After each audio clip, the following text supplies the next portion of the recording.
We had this drill, I don't think we do it anymore, my freshman year when I was a player, called the piano drill. And the whole premise of it was to like practice cut blocking, which is like this technique where the offensive lineman will dive at my knees and I have to like push his pads out of the way and keep him from like chop blocking me basically. So we practiced this drill using our own teammates and specifically teammates within my own position group. So we're not like trained at like chop blocking. So the seniors would like, so we'd all get like down on the line and like shoot out at one of our teammates, and I just happened to like shoot out the wrong way or something at one of the seniors.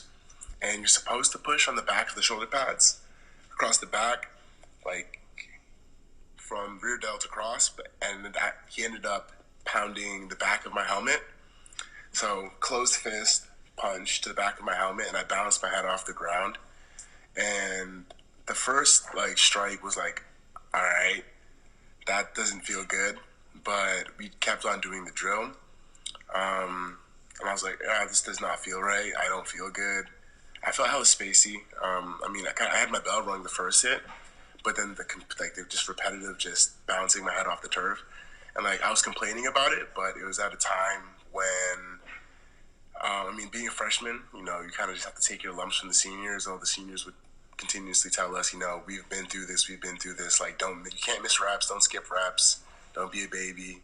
More explicitly stated, but like, don't be a baby. We go on to the next drill, which is a one-on-one ball carrier drill. So we're again doing drills that are meant for us to be engaging with someone of an opposite position group. But anyways, we ended up just working on like head-on-head collisions for like 15 minutes, which is like, that wasn't the premise of the drill. The premise of the drill was something else, but what it ended up being was one-on-one head collisions because our coach was looking for, he wasn't satisfied unless he got a particular sound that can really only be made when plastic hits plastic. So, yeah. So we finished that practice. I stayed in for the rest of the practice. We get to the end of that practice, and I'm just nauseous. And it's like midsummer, so it's like around 1, 2 p.m. I take off my helmet, and I can't even go inside. I have to stay outside because it's like sensory, like I just couldn't like deal with it. So I was like sitting outside on the bench. I took off my helmet and like trying to get air.